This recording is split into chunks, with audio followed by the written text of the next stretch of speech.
I slept with Dr. Marcus. That's what the court documents claim, and technically they ray not wrong.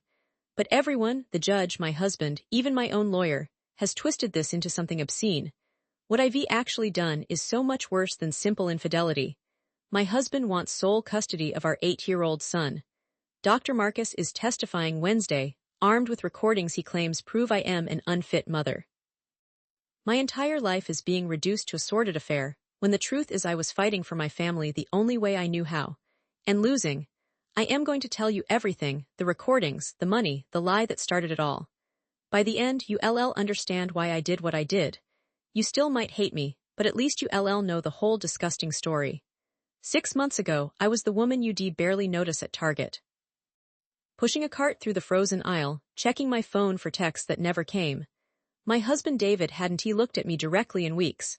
Not when I asked about his day, not when I showed him Jake's report card, not even when I wore the silk nightgown he used to love. The silence had weight. It pressed against my chest while I lay in bed at night, listening to him breathe with his back turned toward me. We'd become experts at occupying the same space without touching, 2 planets orbiting a dying star. David suggested counseling on a Tuesday. He said it while staring at his laptop, not even lifting his gaze when the words left his mouth. Maybe someone can help us communicate, he mumbled, as if our marriage was a software glitch he couldn't debug. I agreed instantly, too eagerly, my voice cracking with gratitude that he still cared enough to try. That tiny shard of hope was pathetic, I know that now. But back then, it felt like a lifeline. The practice was in a converted Victorian house downtown. Dr. Marcus met us in the waiting room, this tall man with silvering hair and eyes that seemed to catalog every flaw in a single glance. He shook David's hand firmly, then mine, holding it a moment longer than necessary.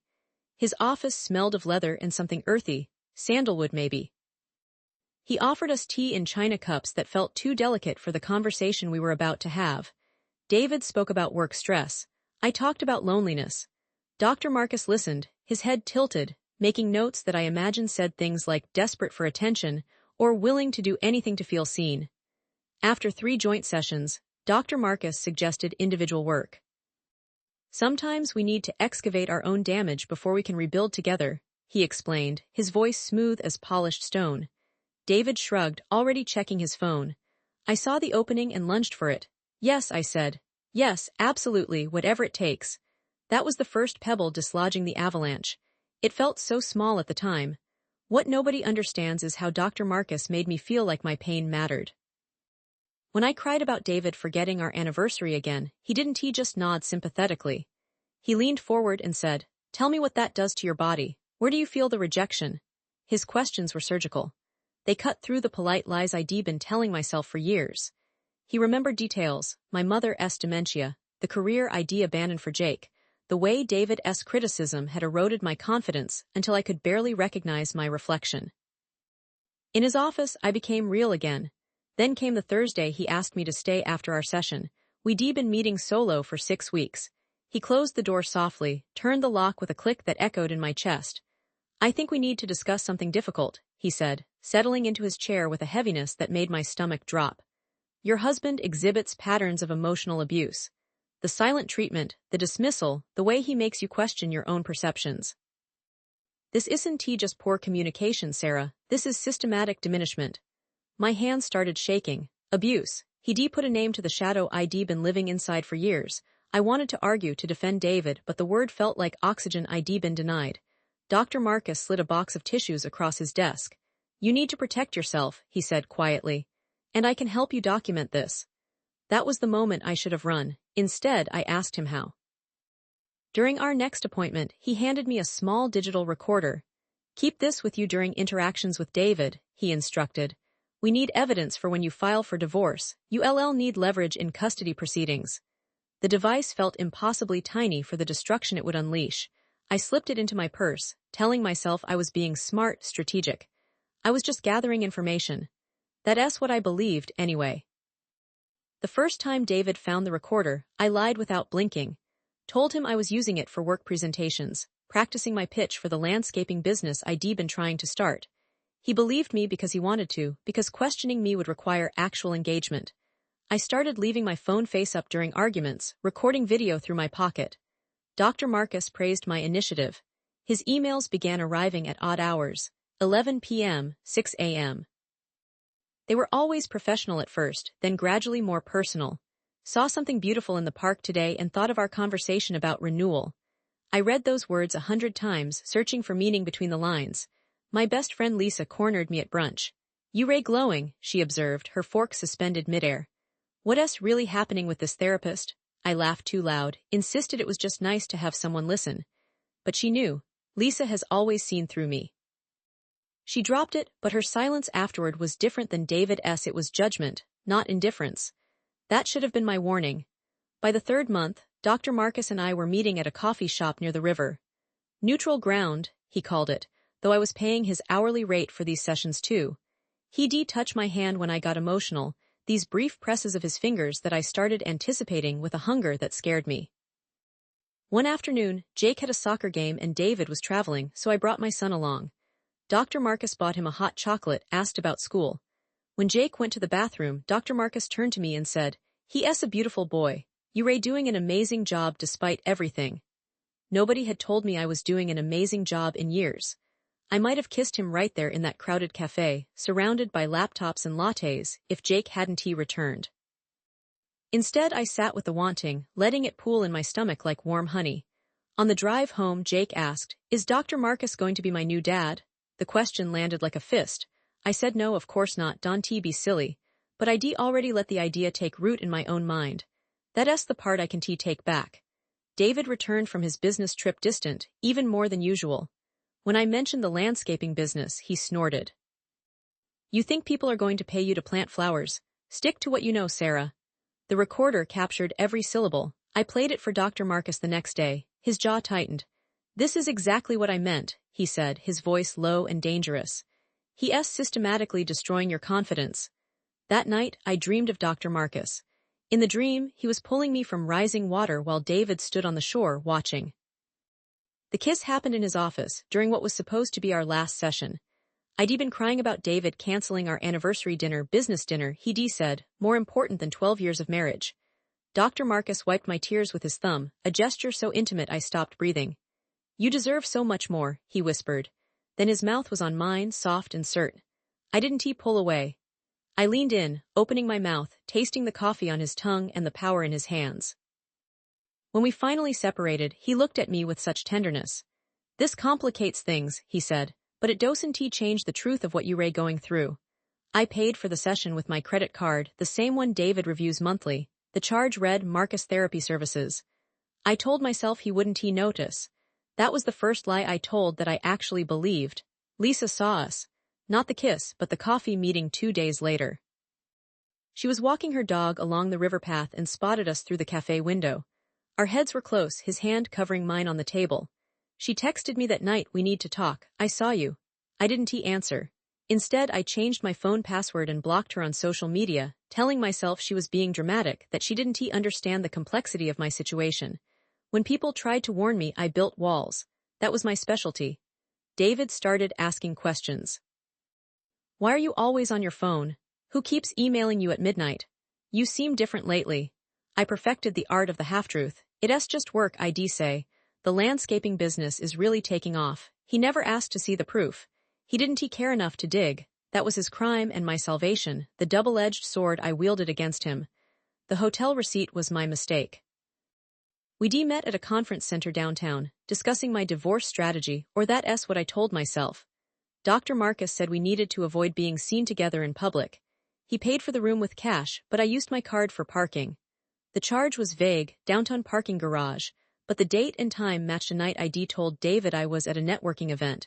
He found the receipt in my car console while looking for Jake's soccer cleats. He called me at work, his voice flat. "We need to talk about the parking garage charge from Tuesday." My entire body went cold. I said I must have pulled the wrong ticket, probably grabbed someone else's receipt. He said okay, but I heard the door closing in his tone. That night he slept in the guest room. I lay awake in our bed, staring at the ceiling, calculating how much more I could lose. The answer was everything. And I still hadn't hit bottom. Dr. Marcus called me the next morning. "We have a problem," he said without preamble. "Your husband contacted my office. He's asking questions about the frequency of your sessions." My stomach bottomed out. I asked what we should do. He was quiet for a long moment. I think it's time we make our relationship official. In the paperwork, you Ray leaving him anyway. This just accelerates the timeline. I didn't he understand. ILL document that you've been staying with me, he explained. That our therapeutic relationship evolved naturally into a supportive partnership. It's better than him discovering the truth through discovery. I was too deep to see the trap. I agreed. He sent me paperwork, an affidavit stating I'd been living with him for 3 weeks, that our relationship was consensual and began after therapy ended. I signed it without reading the fine print. That document is now Exhibit A in my husband's custody motion. It claims I abandoned my child to move in with my therapist. The signature is mine. The date is 3 weeks before I actually left the marital home. The lie is elegant in its simplicity. Lisa showed up at my office the following Monday. She marched past reception, her face a mask of fury I'd never seen. You blocked me, she accused. You Ray sleeping with him, Aaron T.U., the therapist? Jesus Christ, Sarah, what are you doing? I told her to lower her voice, reminded her we were in a professional environment. She laughed, a brittle sound. Professional? You wouldn't know professional if it bit you. David called me. He's worried about you. He thinks you Ray having a breakdown. The word landed like a diagnosis. Breakdown? Was that what this was? I told her she didn't understand the situation, that Dr. Marcus was helping me see David's abuse. She looked at me with pure pity. Sweetheart, you Ray the one being abused. You just don't see it yet. I had her escorted out by security. That's the detail that haunts me, not the affair, not the lies, but having my best friend removed from my workplace because she saw the truth. When David filed for divorce 2 days later, I had no one left to call. The money started then. Dr. Marcus explained that since our relationship was now public, he needed to protect his practice. He suggested I contribute to his legal fund, just in case David tried to retaliate against his license. I transferred $5,000 from our joint savings account, labeling it professional development. David never questioned it. He stopped reviewing the statements by then. The silence between us had become a chasm, and I was building a bridge straight to my own destruction. Jake got sick. Nothing serious, a fever, a cough, but he wanted me. Called for me from his bedroom at 2 a.m., his voice small and broken. I was on the phone with Dr. Marcus, finalizing details of my apartment search. You need to focus on your independence, he told me. Children adapt, he'll be fine. I stayed on the line another 20 minutes, letting my son call out for a mother who was too busy securing her own future to hold his hand. When I finally went to him, he was asleep, his face streaked with tears. I told myself there would be time to make it up later. That was the first time I chose Dr. Marcus over Jake. It wouldn't be the last. The court summons arrived on a Thursday. David was filing for emergency custody, citing my unstable mental state and inappropriate relationship with a mental health professional. The papers were 16 pages of truth and lies braided so tightly I couldn't separate them. Yes, I'd had an affair. Yes, I'd moved out. But the timeline was wrong, the context was twisted, and nowhere did it mention Dr. Marcus's role in orchestrating my supposed breakdown. My initial reaction was rage. How dare David use my private pain against me? I called Dr. Marcus, trembling. This is exactly what we prepared for, he said, his voice calm and measured. Remember the documentation, the recordings of his emotional abuse. We have everything we need to show the court he's the unstable one. Except we didn't because David had never actually been abusive. He'd been distant, yes. Neglectful, maybe. But the words I'd recorded, the moments I'd captured, they were all real, but the interpretation Dr. Marcus had fed me was poison. The night before the temporary hearing, I sat in my new apartment, a furnished studio Dr. Marcus had found for me, and listened to the recordings. There was David, tired from work, saying he needed space. There he was, frustrated about a forgotten grocery item, his voice raised but not cruel. And there I was, antagonizing him, pushing buttons I'd learned to identify in therapy, creating the very evidence I thought I was gathering. Dr. Marcus had turned me into the monster, then convinced me I was the victim. I'd been documenting my own gaslighting campaign. I didn't sleep. At 5 a.m., I drove to the courthouse and sat in the parking lot, watching lawyers in suits stream inside with briefcases full of other people's tragedies. I thought about Jake, waking up in his father's house, probably asking where I was. I thought about my mother in her nursing home, her memory fading but her disappointment in me still sharp as ever. I thought about Lisa, who'd probably seen the court documents by now, who know every sordid detail. And I thought about Dr. Marcus, who would be testifying in 3 hours, prepared to destroy me with my own words. The truth I've been avoiding, the one that sits like a stone in my throat, is this doctor. Marcus never wanted me. He wanted revenge against David. They'd been college roommates, once close, until David dated and dumped Marcus's sister. I found this out 3 days ago, when I hired a private investigator I couldn't afford. Marcus had been building his case against David for years, waiting for the perfect vulnerable wife to weaponize. I was just the ammunition he'd been stockpiling. The sex, the fake abuse documentation, the affidavit, I was the instrument, not the target. When the judge called my name, I stood on shaking legs. My lawyer, a tired woman named Janet who took my case pro bono after my savings evaporated, squeezed my elbow. "Just tell the truth," she whispered. "But which truth? The one where I am a cheating wife who abandoned her family, or the one where I am a manipulated victim who thought she was saving herself?" The courtroom smelled of wood polish and desperation. David sat on the other side, his face a mask I'd helped him construct through my absence. Dr. Marcus entered from a side door, wearing a tailored suit I'd never seen, his expression somber and professional. He didn't look at me, not once. When he raised his right hand to be sworn in, I saw the truth in his steady gaze. He'd already won whatever game he was playing. The only loser was me. The direct examination was surgical. Marcus spoke of my escalating paranoia, my unstable attachment patterns, the way I'd misinterpreted therapeutic techniques as romantic overtures. He produced emails I'd sent him, lovesick, desperate things I barely recognized as my own writing. He played recordings I'd made, but only the ones where I sounded hysterical, the ones where I'd scripted my own victimhood so thoroughly I'd become a caricature of pain. Then came the cross-examination. Janet stood, her voice steady. "Dr. Marcus, when did your intimate relationship with my client begin?" He paused, just long enough to seem reluctant. "After she left her husband," he said. "She was vulnerable, I made a mistake." Janet walked to the evidence table, picked up a document. "Then why does this hotel receipt show you checked into the downtown Hilton on March 15th, while Mrs. Stillman was still living with her husband?" I felt the entire room shift. That wasn't my receipt. I'd never been to the Hilton. But the signature on the credit card slip, it was mine, forged so expertly I couldn't tell the difference. I'd given him my card number for legal expenses. The judge called a recess. I stumbled to the bathroom and threw up until my ribs ached. When I looked in the mirror, I didn't see Sarah Stillman, devoted mother and wife. I saw a woman who handed a predator the keys to her life, then helped him loot it. Dr. Marcus had used my desperation, my loneliness, my pathetic need to feel chosen, and he built a cage around me while I smiled and handed him the bars. The private investigator called while I was sitting in my car, the engine running but going nowhere. "I found the connection," he said. "Marcus and your husband were business partners before college, real estate. David cut him out of a deal that would have made them both millions. This is about money, not revenge. He's been planning this for years." The phone slipped from my hand. It wasn't about an old girlfriend. It was about a $40 million development deal David had closed last year. I was just the weapon Marcus had used to try to get a settlement that would force David to sell his shares. The final shoe dropped yesterday. My lawyer received discovery documents from Marcus's team. Included were text messages, hundreds of them between me and a burner phone. Messages where I detailed David's supposed abuse, where I plotted my escape, where I essentially wrote the script for my own destruction. I never used a burner phone. I never sent those messages.